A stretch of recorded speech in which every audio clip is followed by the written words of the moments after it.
वन्दितो सौसिन्धी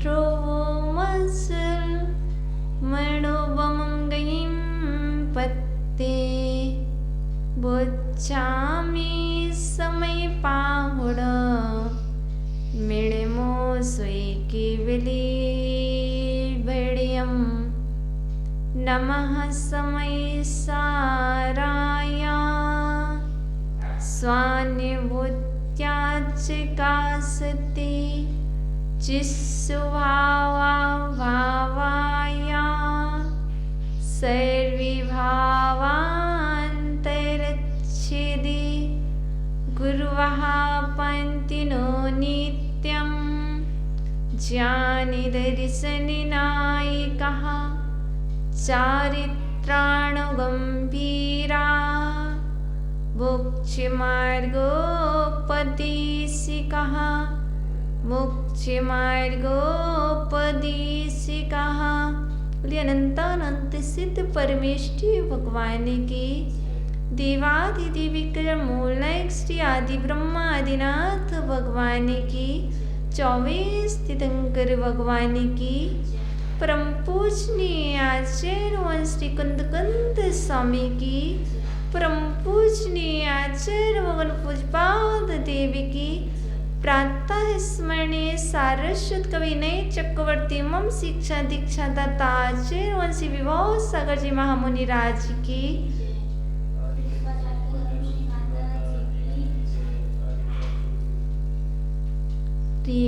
आत्मन ही चिनीन्द्रवाणी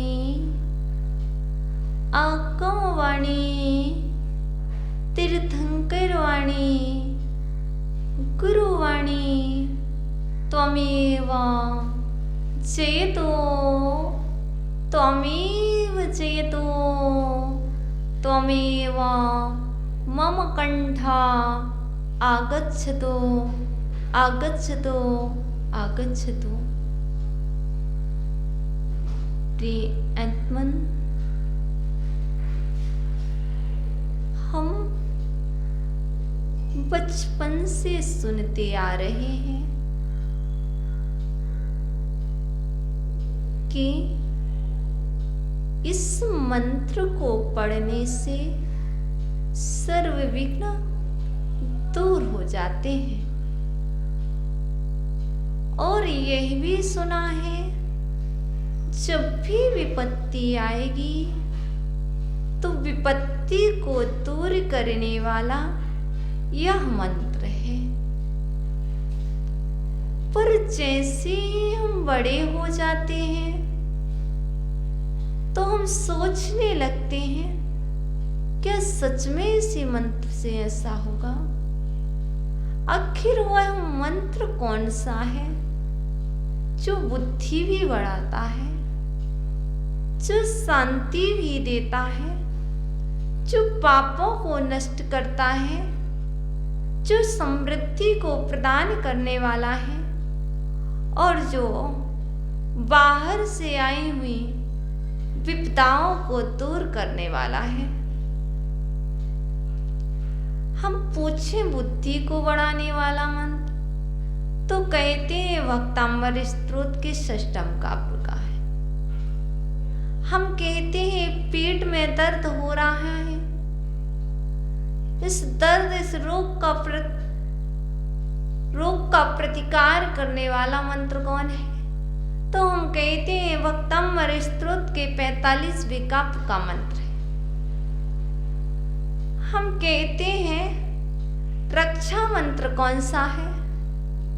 तो रक्षा मंत्र हम अलग बोलने लगते हैं। आचार्यों कहते हैं जो तुम्हें बचपन में गुरुओं के द्वारा संस्कार किए गए हैं, माता पिता के द्वारा तुम्हारे कर्णों में सुनाया गया है, वही मंत्र ही सब कुछ करने में सक्षम है। तुम श्रद्धान करो, तुम विश्वास रखो, जब तक विश्वास नहीं होगा तब तक कार्य नहीं होगा। पहले डॉक्टर पर विश्वास होता है कि यह डॉक्टर जो औषधि दे रहा है, यह औषधि हमारे रोग का निवारण करेगी। ऐसे ही मुझे विश्वास होना चाहिए कि जो हमारे पास मंत्र है, जो गुरुओं ने दिया है, जो अनादि निधन मंत्र है, जो अनादि से चला आ रहा है, वह मंत्र सब कुछ करने में समर्थ है। देखो, आचार्य भगवान वट्टिकेर स्वामी मूलाचार में बहुत अच्छी बात कहते हैं।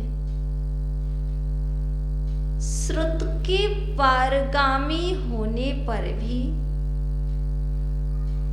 कल्याण निश्चित हो यह अनिवार्य नहीं,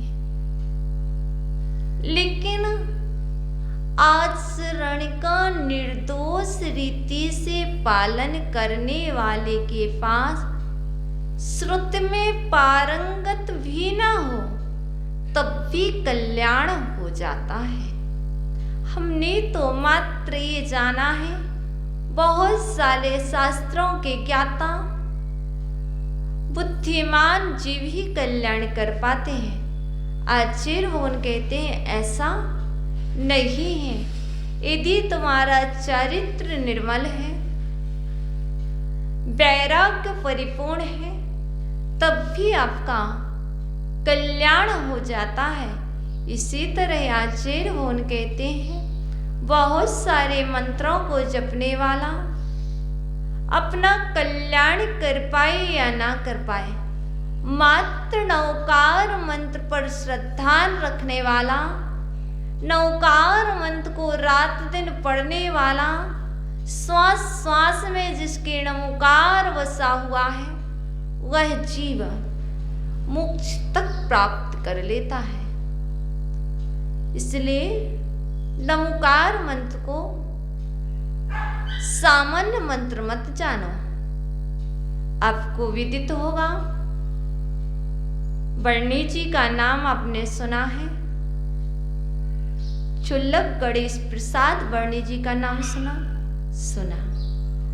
जब बालक अवस्था में थे, पूज्य पिताजी के साथ रहा करते थे, क्योंकि गणेश प्रसाद वर्णी जी जैन नहीं है। कौन है वो? असाटी वंश के हैं, वो असाटी हैं। उन्होंने जैन मंदिर नहीं देखा था, वह जैन मंदिर में स्वाध्याय नहीं किए, फिर भी जहां पर वह रहा करते थे उनके घर के सामने ही जैन मंदिर था। जब वह अपनी चबूतरे पर बैठते थे पिताजी के साथ और मंदिर में स्वाध्याय हुआ करता था, तो सुना करते थे। एक दिन सुना था, पद्म पुराण का स्वाध्याय चल रहा था, रात्रि भोजन करना अधर्म है, रात्रि भोजन करने से नरक जाते हैं। उन्होंने त्याग कर रखा था। एक दिन पूज्य पिताजी के साथ गिरार जी के पास जो नदी पड़ती है, वहां से वो कहीं जा रहे थे अपने नगर से, तब नदी के पास एक सहराज आया।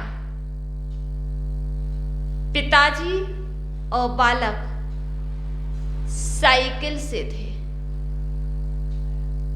पिताजी ने साइकिल रोकी और आंखें बंद करके खड़े हो गए। क्यों? उन्हें सहराज दिख गया था। बेटा तो सोच रहा था, गणेश प्रसाद वर्णी जी बाल अवस्था में सोच रहे थे, ये सिंह तो हम लोग को खाने आ रहा है, लेकिन पिताजी ने आंख बंद करके नमोकार मंत्र का स्मरण किया और वह सिंहराज अपने रास्ते चल करके पानी पी करके चला गया। जब वह सिंहराज चला गया तब बालक ने पूछा, पिताजी शेर तो अपने लिए खाने आया था, फिर वो कहाँ चला गया? पिताजी बोले, बेटा शेर अपन को खाने के लिए नहीं आया था, वह तो पानी पीने आया था। लेकिन पिताजी आप आंख बंद करके क्या कर रहे थे? मैं एक मंत्र का पाठ कर रहा था। वह जैन मंत्र है, वह रक्षा मंत्र है। उसका पाठ करने से सभी विघ्न दूर हो जाते हैं। पिताजी मुझे भी बताओ ना वह मंत्र। पिताजी ने कहा, हाँ अवश्य हम तुम्हें वह मंत्र बतलाएंगे। और पिताजी ने अपने पुत्र रत्न अर्थात गणेश प्रसाद वर्णी जी को बचपन में ही 7 से 8 वर्ष की अवस्था में वह नमोकार मंत्र सिखलाया। और पिताजी ने कहा था, बेटा जब भी कष्ट आए, जब भी विघ्न आए, तब इस मंत्र को पढ़ लेना, विघ्न पलायन कर जाएंगे। और उस बालक ने श्रद्धा किया, विश्वास किया। उसी मंत्र को लेकर के वह जगत के वर्णी जी के नाम से जाने जाते हैं। आप सभी श्रद्धा करना, क्योंकि नमोकार मंत्र में 5 पद हैं। नमोकार मंत्र में पंच परमेष्टि को नमस्कार किया गया है। इसलिए ये जो पंच परमेष्टि हैं, इन पंच परमेष्टि को नमस्कार करने से परम पद की प्राप्ति होती है, पंचम गति की प्राप्ति होती है। जो मनुष्य इन पंच परमेष्टि का ध्यान नहीं करता है, इन पर श्रद्धा नहीं रखता है, उसे नीचे की गतियां प्राप्त होती हैं।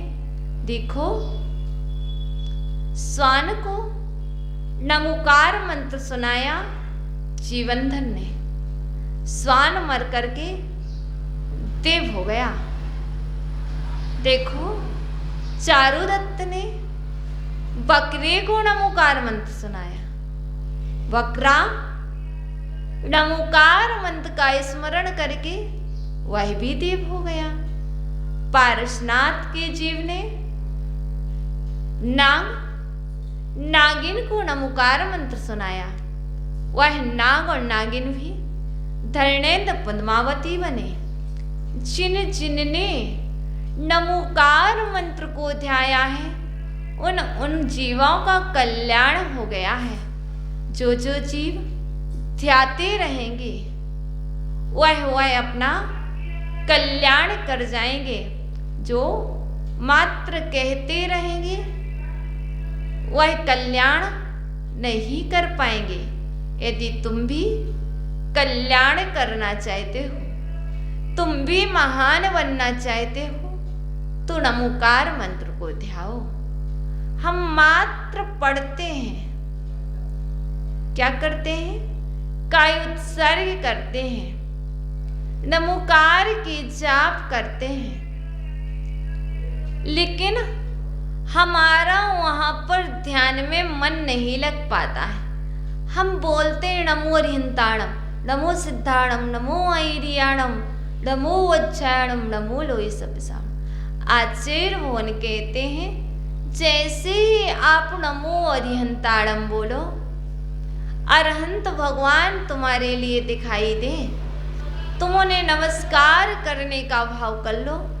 देखो, अरहंत भगवान कहाँ पर है? वर्तमान में यहाँ आर्यखंड में तो नहीं है, भरत क्षेत्र में तो नहीं है, लेकिन विदेह क्षेत्र में अभी भी विराजमान है, अभी भी समूह शरण लगा है। जैसा सुना है वैसा ही समूह शरण रूप में अरहंत भगवान को देख लो, उनको नमस्कार कर लो। और जो 46 मूल गुणों के धारी हैं, जिनके जन्म से ही 10 अतिशय हुआ करते हैं, 14 दिव्यकृत हुआ करते हैं, ऐसे अरहंत भगवान के लिए मेरा नमस्कार हो। हमने सिद्धों को जाना है, सिद्ध सिद्धालय में विराजमान है। हम यहाँ पर सिद्धों की पूजन करते हैं, हम यहाँ पर सिद्ध चक्र विधान के माध्यम से सिद्धों की आराधना करते हैं। हम तप से सिद्धों को नमस्कार करते हैं, हम नए से सिद्ध हुए सिद्धों को नमस्कार करते हैं, हम संयम से सिद्ध हुए सिद्धों को नमस्कार करते हैं। और यहाँ तक कि बोल देते हैं डाणम्मी दंसणम्मी सिद्धि शीर्षा नमस्सामि। जो ज्ञान से सिद्ध हैं, दर्शन सिद्ध हैं, चारित्र्य सिद्ध हैं, तप सिद्ध हैं, उन सिद्धों को मेरा नमस्कार।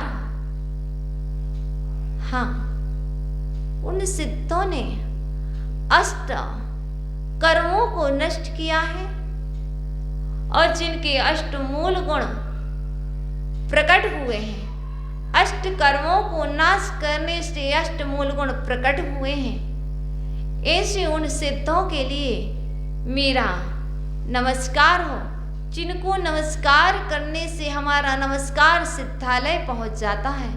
हम यहाँ पर ओम नमः सिद्धिभ्य बोलते हैं और हमारा ओम नमः सिद्धिभ्य के वर्गणाए सिद्धालय में विराजमान सिद्धों को नमस्कार कर लेते हैं।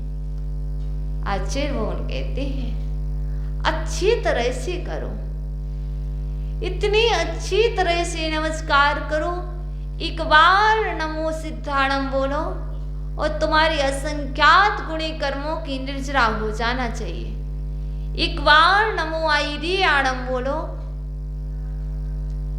एक आचार्य भगवंत को नमस्कार नहीं किया, एक सिद्धों को नमस्कार नहीं किया, संपूर्ण सिद्धों को नमस्कार किया है, संपूर्ण अरहंतों को नमस्कार किया है। यहाँ पर लोकवर्ती नमो आईरियाणम, लोक में जितने भी आचार्य भगवंत विराजमान हैं, जहाँ जहाँ विराजमान है, उन सबके लिए मेरा नमस्कार हो। आचार्य परमेष्ठी कहते किन्हें हैं, उनका स्वरूप क्या है? आचार्य भगवान कहते हैं जो पंचाचार का पालन करते हैं, जो शिक्षा देते हैं, दीक्षा देते हैं, वह आचार्य परमेष्ठी कहलाते हैं। यहाँ तक कि आचार्य भगवान ने एक बहुत अच्छी बात कही है, आचार्य बनना हो, उपाध्याय बनना हो, साधु बनना हो, ये सब महान पद है, ये महान पद है, ये महापुरुषों के पद हैं, ये सामान्य पद नहीं, ये सामान्य व्यक्ति इसे धारण नहीं कर सकता है। जो महान होता है, जो महापुरुष होते हैं, वो ही इन्हें धारण कर पाते हैं। क्यों? क्योंकि आचार्य भगवान ने प्रतिक्रमण में कहा है धिदिमंतो खमाजुत्तो झाड़ जोग परिठदो परिसहाण उरम दित्तो उत्तमम वदमस्य दो। इन उत्तम व्रतों को धारण करने वाला महान होता है। जो महान तपस्वी होते हैं, जो महापुरुष होते हैं, वही इन महान महाव्रतों को धारण करते हैं। कौन होते हैं महान? धीधिवंतो, जो धैर्यवान हो। क्षमाजुत्तो, जो क्षमावान हो। ज्ञान योग परिठदो, जो ध्यान और योग में स्थिर हो। परिसहान उरमदित्तो, जो 22 परिसहों को सहन करने में समर्थ हो। जो 22 परिसहों को सहन करते हैं वे महापुरुष ही उत्तम व्रतों को धारण कर पाते हैं, बाकी सभी नहीं कर पाते। तो जो आचार्य भगवान है वो धैर्यवान है, वो क्षमावान है, ध्यान और योग में स्थिर हैं, परिसयों को सहन करते हैं, इसलिए वह महापुरुष कहलाते हैं। इसलिए वह पंच व्रतों को, महाव्रत को धारण किया है। आचार्य का काम दीक्षा देना, प्रायश्चित देना और पंचाचार का स्वयं पालन करना। 36 मूल गुणों के धारी होते हैं, वह आचार्य परमेष्ठी कहलाते हैं।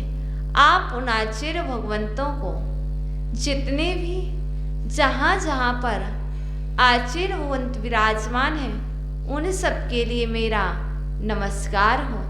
आप नमो ऐरियाणम बोले और सभी लोकवर्ती आचार्य भगवंतों को तुमने नमस्कार कर लिया है। अब नमो ऐरियाणम में तो कर लिया, भाव कैसे थे? आप कहते हो नहीं यही आचार्य है, ये नहीं। जो 36 मूल गुणों का पालन कर रहे हैं, जो शिक्षा दीक्षा दे रहे हैं, पंचाचार का पालन कर रहे हैं, जो स्वयं स्वाध्याय जब तब त्याग करते हैं और जो अपने शिष्यों को करवाते हैं, वह आचार्य भवन कहलाते हैं। तो उनके लिए जैसे ही तुमने नमो ऐरियाणम बोला तो सभी को नमस्कार हो गया। आगे अब बोलते हो नमो वज्झायाणम, नमो वज्झायाणम, उपाध्याय परमेष्ठी को नमस्कार हो। उपाध्याय कहते किसे हैं? जो शिक्षा देता है, जो पठन पाठन का अभ्यास कराते हैं, जो 25 मूल गुणों का स्वयं पालन करते हैं, वह उपाध्याय परमेष्ठी कहलाते हैं। इनका कार्य सिर्फ इतना ही है, अध्ययन करना और अध्ययन कराना, पढ़ना और पढ़ाना। वह उपाध्याय परमेष्ठी का कार्य हुआ करता है। ऐसे उपाध्याय परमेष्ठी को मैं नमस्कार करता हूँ। कौन से उपाध्याय को? एक को, दो को, जितने भी हैं उन सबको। हमारे यहाँ पर हमने एक को नमस्कार नहीं किया, सभी को, जितने हैं।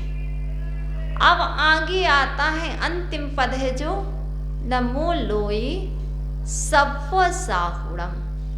नमो मीस नमस्कार हो, लोई मीस लोक के, सप्प सभी, साहुणम साधुओं को। कौन से साधु को नमस्कार हो? नाम साधु को नहीं, सब साधु को। एक साधु को नहीं, दो साधु को नहीं, जितने भी लोक में साधु हैं उन सभी साधुओं को मेरा नमस्कार हो। कैसे नमस्कार हो? त्रियोगा, तीनों योग से। मात्र वचन योग से ना, मात्र काय योग से ना, मात्र मनोयोग से ना। आचार्य भगवान कहते हैं त्रियोग संहार के, तीनों योगों को संभाल करके मैं पंच परमेष्ठी को नमस्कार कर। तीनों कौन कौन से हैं? मन योग, वचन योग, काय योग। मन से भी नमो अर्यंताणम, वचन से भी नमो अर्यंताणम, और काय से हाथ जोड़कर नमस्कार। इसी तरह नमो लोये सभ्य सावणम, मन से भी नमस्कार, वचन से भी नमस्कार और हाथ जोड़कर भी नमस्कार। ये नमोकार मंत्र में जो सर्व विघ्नों को हरने वाला मंत्र है, इसमें 5 पद है। इन 5 पदों का स्मरण करने वाला जीव अपने सभी पापों को नष्ट कर लेता है। इन 5 पदों में 35 अक्षर हैं और 58 मात्राएं हैं। जब हमने 7 अक्षर बोले तो अरहंतों को नमस्कार हो गया। जब हमने 7 अक्षर बोले तो आचार्य परमेष्ठी को नमस्कार हो गया। और जब हमने 7 अक्षर बोले तो उपाध्याय परमेष्ठी को नमस्कार हो गया। आपको समझ में आया नमो अरिहंताणम में कितने अक्षर? नमो अरिहंताणम में 7 अक्षर। नमो सिद्धाणम में कितने अक्षर होते हैं? हमें ये पता है कि 35 होते हैं। तो नमो सिद्धाणम में कितने होते भैया? नहीं, 5। नमो अरिहंताणम 7, नमो सिद्धाणम 5, नमो आयरियाणम 7, नमो अज्जयाणम 7, नमो लोये सभ्य सावणम 9। याद हो गए? 7, 5, 7, 7, 9, 7, 5, 7, 7, 9, 7, 5, 7, 7, 9। याद हो गया? यदि हिंदी में याद करना चाहो तो 7, 5, 7, 7, 9। इंग्लिश में करना चाहो 7, 5, 7, 7, 9। अब इसका क्रम लगा लेना। नमो अरिहंताणम 7, नमो सिद्धाणम 5, नमो आयरियाणम 7, नमो अज्जयाणम 7, नमो लोये सभ्य सावणम 9। इस तरह से हमने इन 5 पदों में 35 अक्षर को बोला। जब हम इन 35 अक्षरों को बोलते हैं तो असंख्यात गुणी कर्म की निर्जरा होती है, और हम बाकी शेष अन्य शब्द बोलते हैं, वह मंत्र नहीं बनता है। तो हमारे असंख्यात गुणी पाप कर्म का संचय होता है। मंत्र को बोलो तो कर्म की निर्जरा, और मंत्र से दूर हटो तो कर्म का बंध होता है। आचार्य भगवान कहते हैं इसमें 58 मात्राएं हैं। कैसे? नमो अरिहंताणम में कितनी मात्रा हुई? 11। नमो सिद्धाणम में 9, नमो आयरियाणम में 11, नमो अज्जयाणम में 12, नमो लोये सभ्य सावणम में 15। भूल जाओगे।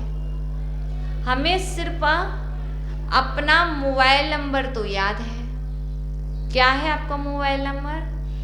7610185276 इत्यादि। हमें नंबर बहुत सारे याद है, पर हमसे आपसे कहें पंच परमेष्ठी का मोबाइल नंबर क्या है, पंच परमेष्ठी का कोड नंबर क्या है, नहीं पता। तो आचार्य वो कहते हैं जैसे हम मोबाइल नंबर को याद करते हैं, उसी तरह हम पंच परमेष्ठी के नंबर को भी याद करें। कैसे करें? मात्रा को याद करना है। बहुत इजी तरीका है, बहुत सरल तरीका है। वो क्या है? 11 9 11 12 15, 11 9 11 12 15, 7 5 7 7 9। भूलोगे तो नहीं? पुनः नमो अरिहंताणम में कितनी मात्रा? बोलो। नमो अरिहंताणम कितनी मात्रा? 11। नमो सिद्धाणम 9, नमो आयरियाणम, नमो अज्जयाणम नमो लोई सब विषाणु। बस इतना सा तो तरीका ही है। हमें याद करने के लिए कोई मेहनत नहीं करना, बहुत इजी है। उसको याद करने का पैटर्न चाहिए, किस पैटर्न से हमें याद होते हैं। तो आज आपने अक्षर को जाना, मात्राओं को जाना। अब ये जो मात्राएं हैं ये क्यों जानी? हम बचपन से पढ़ते आ रहे नमोकार मंत्र में 58 मात्राएं होती हैं, 35 अक्षर होते हैं, लेकिन मुझे ये नहीं पता किस पद में कितनी कितनी है। तो हमें यह भी जानना अनिवार्य है। जब तक नहीं जानेंगे तब तक विशेष रूप से जानने की इच्छा भी नहीं कर पाएंगे। यदि विशेष बनना है तो विशेष रूप से जानने की इच्छा होना चाहिए। मात्र सामान्यता एक होता है, सामान्य व्यक्ति सामान्य से जानता है, और जो विशेष होता है, जिसे विशेष बनना होता है, वह विशेष रूप से जानने की इच्छा रखता है। तो आचार्य भगवान कहते हैं यह तो हुआ पंच परमेष्टि का स्वरूप, जो नमो लोई सब सौड़म वाले साधु परमेष्टि हैं, उनका स्वरूप क्या है? साधु परमेष्टि 28 मूल गुणों का पालन करते हैं, ज्ञान ध्यान तप में लीन रहते हैं, बोलते नहीं। अब ये बोलना अनिवार्य पड़ रहा है, ऐसा नहीं है। हम जैसा सोच लेते हैं वैसा होता। तो साधु परमेष्टि का जो स्वरूप है, ज्ञान ध्यान तपो रक्ता तपस्वी सा प्रशस्यते, ऐसा आचार्य भगवान ने रत्नकरंडक श्रावकाचार्य में समंत्रभद्र स्वामी ने कहा है। जो ज्ञान ध्यान तप में तल्लीन रहते हैं वह साधु परमेष्टि कहलाते हैं। विषयासा वसाती तो निरारंभो परिग्रह ज्ञान ध्यान तपो रक्ता तपस्वी सा प्रशस्यते। जो गुरु का साधु का लक्षण कहा है, गुरु का लक्षण कहा है, उसमें आचार्य वो कह रहे हैं विषयों से विषयासा वसाती तो, विषयों की आशा से रहित होते हैं, निरारंभ आरंभ से रहित होते हैं, परिग्रह रहित होते हैं, जो ज्ञान और ध्यान और तप में तल्लीन रहते हैं वह साधु परमेष्टि कहलाते हैं। जब तक परिग्रह रहेगा, जब तक विषयों की इच्छा रहेगी, आशा रहेगी, आरंभ होगा, तब तक ज्ञान नहीं कर पाओगे। बाधक तत्व है ज्ञान में बाधक, विषय कसाय, परिग्रह, ये सब ज्ञान में बाधक है, ध्यान में बाधक है, ये तपस्या में बाधक है। तो आचार्य वन कहते हैं इनका त्याग कर दो। उस साधु इसका त्याग करते हैं तभी वह ज्ञान ध्यान तप कर पाते हैं। ऐसे साधु परमेष्टि हुआ करते हैं जो 28 मूल गुणों का पालन करते हैं। वह 28 मूल गुण कौन से हैं आप जानते हो? नहीं। तो आचार्य भगवान यहाँ पर 28 मूल गुणों का पालन करना बतलाते हैं। वह 28 मूल गुण इस प्रकार है। बत समिति वसमिंदी रोधो लोचावा सेव चिलमैणाणम।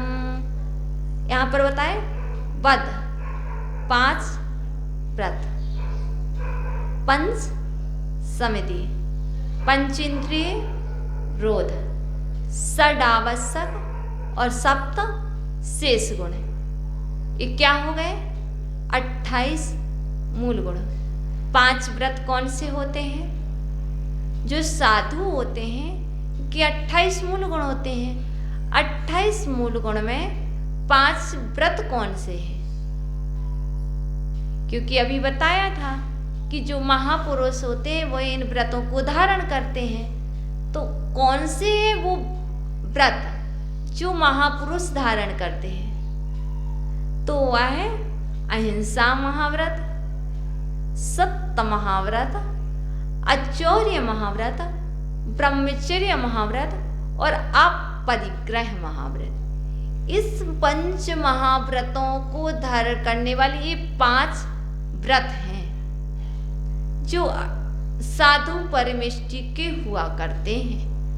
आगे कहा है पंच समिति, 5 समितियों का पालन करते हैं। समिति कौन सी होती है? ईर्ष्या, भाषा, ईष्णा, आदर, निक्षेपण और व्युत्सर्ग। ईर्ष्या समिति ये क्या होती है, जानते हो? नहीं जानते ना? ईर्ष्या समिति में 4 हाथ भूमि को देख करके चलना ईर्ष्या समिति कहलाती। भाषा समिति हित मित प्रिय भाषणम भाषा समिति। हित में बोलना, परिमित बोलना, यह भाषा समिति है। जो मुनिराज होते हैं वह भाषा समिति सहित हुआ करते हैं। वह अपशब्द नहीं बोलते, वह कटु शब्द नहीं बोलते, क्योंकि वह भाषा समिति के धारक होते हैं। जिस समय अपशब्द बोले जा रहे हैं, कटु शब्द बोले जा रहे हैं, उस समय भाषा समिति नहीं बन पाएगी। तो आचार्य मोहन कहते हैं अपने 28 मूल गुणों का बार बार चिंतन करते रहो। आपकी कौन सी समिति है? जब बोलने में अपशब्द निकले तब सोच लो। पूज्य गुरुवर कहते हैं क्या तुम्हारी ये भाषा समिति है? नहीं ना। आगे आती है ईष्णा समिति। क्या करना पड़ता है इसमें? देख करके वस्तु को रखना और वस्तु को उठाना, यही ईष्णा समिति होती है। नहीं, ईष्णा समिति में शोधन करके आहार आदि को ग्रहण करना, आदान निक्षेपण लेना रखना, आदान प्रदान, निक्षेपण में रखना। जो भी वस्तु रखना हो या उठाना हो तो देख करके उठाओ और मार्जन करके इसको रखना। ऐसा नहीं वस्तु ली और यूं ही रख दी, ये आदान निक्षेपण। अब आती है 5वीं समिति जो है व्युत्सर्ग। मलमूत्र आदि का त्याग करने के पूर्व देख लेना, मार्जन कर लेना। जहाँ पर जीव ना हो, जीवों की प्रार्थना ना हो, वहाँ पर के मलमूत्र आदि का त्याग करना ये व्युत्सर्ग समिति है। इस तरह से 5 व्रत, 5 समिति, पंच इंद्रिय निरोध। इंद्रियां कौन सी होती है? 5 होती है। स्पर्शन, रसना, घ्राण, चक्षु, कर्ण। इन पंच इंद्रियों के कितने विषय होते हैं? कितने विषय होते हैं? 20। स्पर्शन के विषय कौन कौन से हैं? हल्का भारी, रूखा चिकना, कड़ा नरम, ठंडा गरम। तो आचार्य वो ने यहाँ पर कह रहे स्पर्शन इंद्रिय निरोध। मुझे सॉफ्ट वस्तु चाहिए, मुझे ये सारी चीजों का निरोध। रसना इंद्रिय, खट्टा मीठा कड़वा, कसाला, चरपरा। यहाँ पर 5 है, खट्टा, मीठा, कड़वा, कसाला, चरपरा। अब ये क्या है? इनका भी निरोध। ये कैसा है? नहीं पता। ये भी त्याग। घ्राण के 2 विषय हैं, सुगंध, दुर्गंध। क्या आ रही? इससे अच्छी सुगंध आ रही, इससे दुर्गंध आ रही। आचार्य वन कहते इसका भी निरोध। चक्षु इंद्रिय, काला, पीला, नीला, लाल, सफेद, ये कलर बहुत अच्छा है, ये कलर अच्छा नहीं। आचार्य वन कहते इन पांचों कलरों का त्याग, इनका भी निरोध। जो है वस्तु का स्वरूप वह है, इसका भी निरोध। अब आती कर्णेंद्रिय। यहाँ पर चारों इंद्रियों के 20 हो गए। अब इसके बाद कर्णेंद्रिय। कर्णेंद्रिय के सप्त स्वर सारे, गामा, पा, धा, नीसा, ये जो सप्त स्वर हैं, कर्णों को कौन सी आवाज मधुर लग रही?